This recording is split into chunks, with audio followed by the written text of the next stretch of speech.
Welcome to China in Focus. I'm Tiffany Meyer. As you can see, we have changed things up a bit. We're no longer in the studio. We are here in sunny Orlando, Florida at CPAC. And joining us now, we have Kevin Roberts, president of the Heritage Foundation. Let's hear what he has to say about the Ukraine-Russia crisis, how China plays in, and how America can be more competitive with China. Let's dive in. Kevin Roberts, thank you so much for joining us today. Great to have you. It's a pleasure to be here. Thanks. And so you're the president of the Heritage Foundation, which is quite an influential think tank here in Washington. And so what are you doing as the organization to really tackle kind of the China threat? Two things, Tiffany. The first is because we have such a big media platform and we're one of the largest policy groups in the world, is using our media platform, our communications ability to define the narrative, to write a headline, which is, just to speak very plainly, the Chinese Communist Party is the greatest threat to human freedom and life in the world. That is not hyperbole, that's not an exaggeration. I lead a think tank, so we're very careful about what we say. And so a lot of it is rhetoric, but the second thing is the substance. We have a team of dozens of researchers in foreign policy and Asia policy. What we're in the middle of doing right now, literally as we sit here, is setting up a roadmap for Congress to pass legislation that's meaningful, that allows America to address that threat. There is some legislation, as you may be aware, in Congress on this. It's not only not meaningful, it's actually pretty harmful. And what we need to do moving forward, just to sum up, is to make sure that the moneyed interests of the CCP are a lot less influential in our nation's capital. And so I think part of when you took the role, you hammered home the point of education being very important. And so what are some ways of really helping students, right? Because it seems like a lot of the communist ideology has seeped into the education system kind of unknowingly to many. So what are some ways of stemming that? Yeah, that's an excellent question, because two things, one on higher ed and then one on K through 12. In higher ed, and not just because of the Confucius Institutes, but because of some really savvy funding by the CCP in research grants, including, very surprisingly, in some military and military-involved technology. Students are being taught by professors who believe that at worst, the Chinese Communist Party is fine, and some of them even celebrate it. And so it's very important that Congress take action to disconnect that money. Students in college, I want to be really clear, have this misunderstanding about the threat posed by the CCP, by the evil that they propagate every day, not because they're dumb, not because they're uneducated, but because of the connections that the CCP has very methodically made into research universities in particular. What's worse is that in K through 12 classrooms, because those teachers are trained by university professors, we see the same kind of thing. But there is something that's sort of particular to our K through 12 schools, and that is just a misunderstanding about the limitations of the economic system of the Chinese Communist Party. Let's just put their evil actions aside and just talk about the economic system of communism, of totalitarianism. We have students K through 12 who think that it's okay, that it actually sounds good. And perhaps on a level it does. But the reason they can believe that is because we don't do a good job in the United States of explaining the importance of the free market, the importance of freedom, the importance of human flourishing, which you know, and I know your audience knows, is just endemic in a great way to the United States. We have to tell that story in a much better way.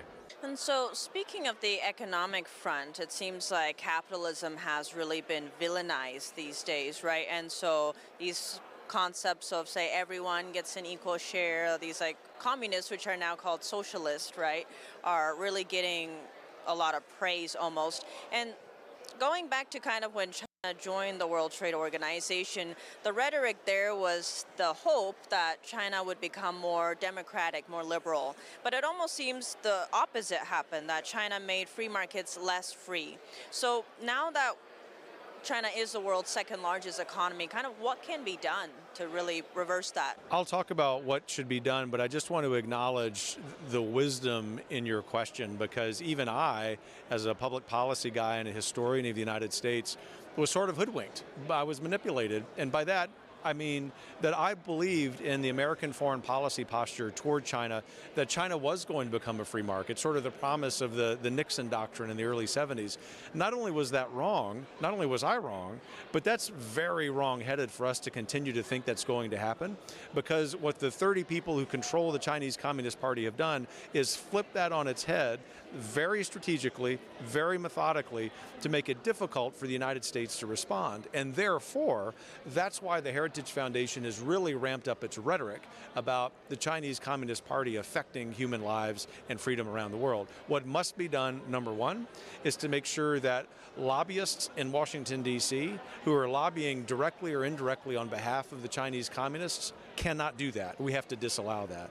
The second thing we need to do is to make sure that we do not have CCP-funded institutes in American universities. And the third thing is we need to delist from stock markets American companies that have direct connections to the CCP-funded military and technological interests.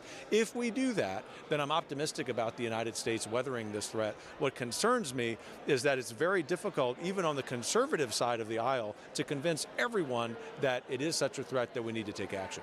Why do you think China has been able to really influence, say, even the conservative side, which usually is able to see through the lies almost? Why do you think that is? Well, two reasons. The first is a good one. It is the heart of Americans to believe people. And I think that's true for folks who are left of center. As a conservative, I can speak more authoritatively about fellow conservatives. It's certainly our thought, our belief that we can trust people. And so we have trusted for a couple of decades that China would get there, that it would, of course, with its beautiful culture, be more like America in its economic system. That hasn't happened. But the second reason is something very nefarious, and I want to speak very plainly. We have allowed, in the United States, our freedoms, our freedom of association, our relatively free lobbying laws, to be used not just in support of the CCP, but against our interests as Americans. And it's crucial that this year, not next year, not next decade, this year, every conservative in the U.S. House and U.S. Senate recognize that threat and advance legislation to that end. And so going back to one of your earlier points about how some of the laws or bills being passed in Congress are actually hurting us more, I'm curious your take on the America Competes Act, because it's labeled kind of as a, competitive against China bill especially, but some have been raising the concern that it's crippling the manufacturers that would be able to stand up for China. So what's your take about that whole thing? There are three problems with the American Competes Act. I will say before getting to the first that the narrative framing of that sounds great, and it has probably convinced some folks, some members of Congress who otherwise would be skeptical toward China that it's a good bill. It's not. I want to speak very bluntly. It's awful. Both versions are bad. The intentions might be good, but what we do for a living at the Heritage Foundation is get into the facts, and the facts of the matter are bad. So number one, it does precisely what you say, that some of the incentives, some of the subsidies that are in the bill will redirect those subsidies to corporations that have been the worst actors, that is to say, who have been in the closest direct contact with CCP-funded entities. The second thing that it does is really put small businesses, therefore, American small businesses, at a tactical disadvantage. They're already suffering because of the overwrought COVID lockdowns. Their profit margins are much narrower than the large corporations, so we're just adding fuel to the fire for them. But the third thing I would say is, and we're seeing this around the world, American policymakers are really enamored with the so-called climate crisis. And there is funding in that bill that would dramatically undermine American fossil fuel interests.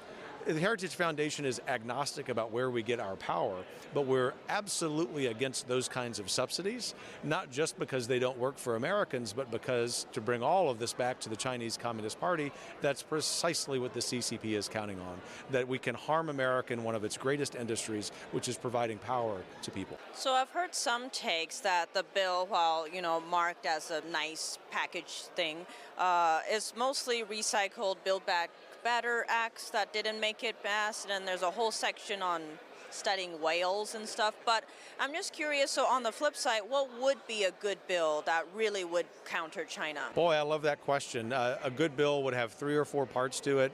Let me say very clearly, a good bill would require you going to the American Competes Act and on your computer deleting every word of text and starting with a blank sheet of paper, literally. And then when you're writing that new bill, the first thing you do is you make it illegal for the Chinese Communist Party to have lobbyists in the nation's capital. I happen to think that if that happens, we're going to see pretty dramatic improvement. The second thing that we do is to make sure that the Chinese Communist Party cannot invest in American military and technological interests. We never would have allowed this to happen in the 1960s, 70s, or 80s with the Soviet Union. I don't understand why we continue to be hoodwinked by a nefarious regime. And the third thing we need to do is we need to disincentivize American companies from investing in CCP-funded military and technological interests. That's a little bit harder because in our free market system, you want to be able to trust CEOs, boards of directors, but everyone from NBA owners to big tech owners, CEOs are showing that they really don't care about American interests. In fact, so much so, some of them even celebrate the Chinese Communist Party. I'm curious about your last point, because the Victims of Communism came out with a report recently, right, that named 8 major U.S. companies, like household names, like GE, Microsoft, Apple, Amazon, Intel, all these, and just how much they're funneling into China. And so GE, for example, is a huge contractor for the Pentagon, but also works with AVIC, which is China's largest aerospace and defense contractor. But the issue seems to be, these are private companies. It's like whether or not they're working with like blacklisted, like Hikvision, that's the government that can't work with them. It doesn't say anything about private companies. So what would be the solution then? Is it more legislation? How would you? Yes, the solution is more legislation with an understanding that for all intents and purposes, we are at war with the Chinese Communist Party. And therefore, for those of us who believe significantly in free market principles and believe that the free market will, in almost every case in history, be able to correct the ills even of evil regimes like China has, in this case, China has become such a threat to American freedom, to freedom around the world, that it is, for those of us who are free market guys, an exception to that rule in history. And that therefore means we have to do the very drastic action of preventing that investment by American companies in CCP-funded entities. That's not something that we want to make a habit of. We want American companies to be free to invest around the world. But as a historian, I would point to history and say, we never would have done that after we declared war against Nazi Germany or against Japan in the 1940s. We never allowed that during the Cold War with the Soviet Union because we understood as a people that we have to draw the battle lines, and the first most effective way the United States can fight battles and wars as a representative republic is through our economy. And so, speaking of the Cold War, some are saying we are in a current Cold War with China. So do you see that happening? 100%. And I just say, as you've heard me say already, I see things through a historical lens. And I would say the opposite if I thought so. But as a historian, I just see clearly our scholars at the Heritage Foundation, some of whom have very deep experience in China itself, we know that we're in a Cold War.